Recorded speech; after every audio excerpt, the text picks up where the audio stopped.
and beat him in the playoffs, granted, an injured Giannis. And Dame. So I feel like every time Giannis plays them, it's trying to get back. And that's where I was going to go with that. They lost to them in in-season tournament. They had their way. They probably talked a little smack to him. And he said, every time I see you, I'm going to put these numbers up. But like you said, he needs the supporting cast with him because Indiana feels comfortable playing against them. Yes, Giannis is going to get theirs, but can we hold everybody at bay to get a win? And who was that team when you was playing? The team that you had to smack. For me, believe it or not, it was the Clippers. It's not Sacramento? No. Playoff time was Sacramento, but I'm talking like the Clippers thought we had to like smack them around every time. They said, oh, this is our city, like, nope, we got to smack you around every time. Oh, I got to think about that one. Because we were still young. We were trying to prove ourselves. So we were probably like that for a lot of teams for a long time. Now, the Nets, it was the Knicks. Right. Oh, yeah, that's right. So when you guys were going, Jason Kidd, all that, the Knicks were trying to. Yeah, we're taking care of it. Candace, other side here, Pacers have lost 3 straight. Halliburton missed all 3 games. He is available to play tonight. We don't know how much. He was battling a hip flexor strain. Where are you with the Pacers? Remember, January started. They made a furious run without Halliburton. Where are you with this team as a true playoff contender? True playoff contender? I don't know yet. I think the Pacers on the offensive end have surprised me this year. I think that has never been doubted because when you have Tyrese Halliburton, who is unstoppable on the offensive end, in the half court, in transition, can knock it down from 3, sets his teammates up, sets the table. Now he has another lethal weapon that he's played with for a year in Pascal Siakam, who is having himself a season, an all-star at that. I think Miles Turner, they need to figure out how to get those 3 going all at once. Their offense has never been something that I've been worried about. It's more so on the defensive end. Totally. And to start the season, they surprised a lot of people. They were playing defense. They were getting stops. They were able to get up and down and not play against the set defense. But now the Pacers defense has taken a turn after All-Star break. And I think that if they're able to get that back right, they possibly could win a playoff series. But in terms of a true contender, I don't know if anybody up here would say they're a true contender against Cavs and Celtics. You guys saw this pregame outfit from Halliburton? I don't know who approved. That's actually a very spot on. No, olive oil, man. It was olive oil. Olive oil. I don't like that one. That's spot on. The outfit or the comparison? The item. The item. The outfit on the left? On the right. On the right. I think that was Alex. Alex, you're dastardly. Oh, so he added that item. What do you mean? No, it was he carried the bag in. I don't like that. Yeah, it's a bag, man. Okay. Let's get a little bit serious. Best reporter in the game, Allie LaForce, joins us now, reporting from Indiana. Allie, there has been a ton of questions in terms of the injury report. What are we hearing right now as we get ready for this matchup?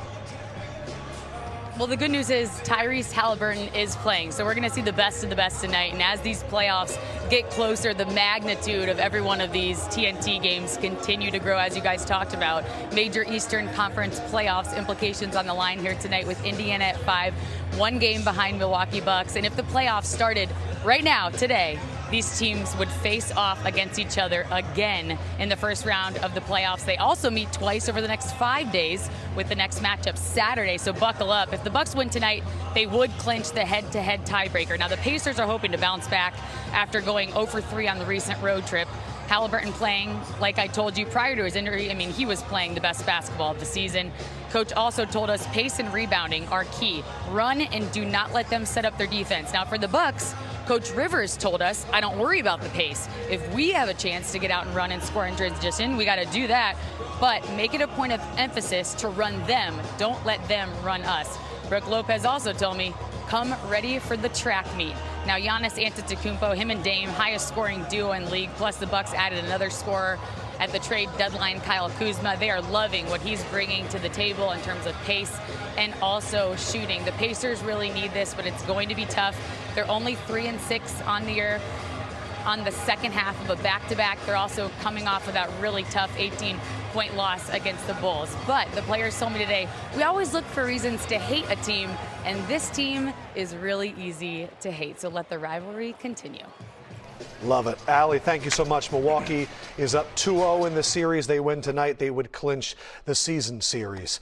We do have a loss in our NBA family tonight, and it is a big one and an incredible story. Some would argue one of the most incredible stories that the NBA has heard. And the Milwaukee Bucks, they released a statement about Junior Bridgman. Shocked and saddened by the tragic passing of Bucks legend and owner Junior Bridgman. His hard work and perseverance led him to become one of the nation's top business leaders. And last September, it came full circle when his jersey, already in the rafters there at Fiserv Forum, he is now an owner of the Milwaukee Bucks. We are heartbroken by Junior's passing, and we send our deepest condolences to his entire family and those closest to him. He was an NBA All-Star. He was an All-American at Louisville. This is a man that was 71 years old. But again, I believe he never made more than $350,000 in the NBA, turned it around, started 450 franchises, became a self-made billionaire. And I know this is someone that you considered a friend and a mentor. Yeah, this one really hit hard for me. You know, a lot of people don't know this, but I've patterned my whole business acumen after Junior Bridgman.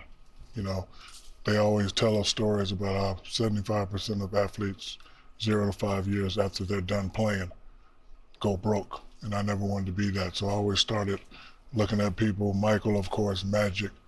But I remember one time the Forbes list came out and I was like, oh, I know I'm on this list, all the commercials I do, and I saw his name. I reached out to him and we started talking, and you know, he had Wendy's, I started Big Chicken, you know, Pepsi and Coke. So everything that he did, I tried to pattern after him. I just talked to him the other day because we were getting ready to do business. So my condolences goes out to his partner, Charles, to his family, his daughter, his son. But this one really hit hard for me because he was definitely somebody that I looked up to. I know I get a lot of credit. Oh, you do this and you do that. If it wasn't for Bridgman, I wouldn't have known where to start. Because I watched this man, I was like, man, and I'm always the type I use jealousy as motivation. Like, man, this man got 400 Wendy's. Let me do something. This man got 3 distributors. So like I used that, and I had a conversation with him, and he was so nice to me. I used to go to his function that he held during the Derby in Louisville. It was just a nice, humble young man, and he gave me all the secrets. Like he didn't gatekeep. He really shared it with you. He opened the book and was like, hey, matter of fact, I'll help you. I'll make a call for you. It's actually how I got into Papa John's also, because he lives in Louisville, and you know he knew it. So, you know, it was definitely a dear friend. And I got the news at home, and I had to sit down for a while, and I actually forgot we had to work. That's why I was kind of running late. But this one hit hard. So Charles, the Bridgman family, my condolences goes out. This one hurts a lot. Yeah. And us at our TNT family, we want to send all of our love and all of our well wishes to Junior Bridgman's family. He was 71 years old, truly one of the great stories, a self-made man, and he will never be forgotten.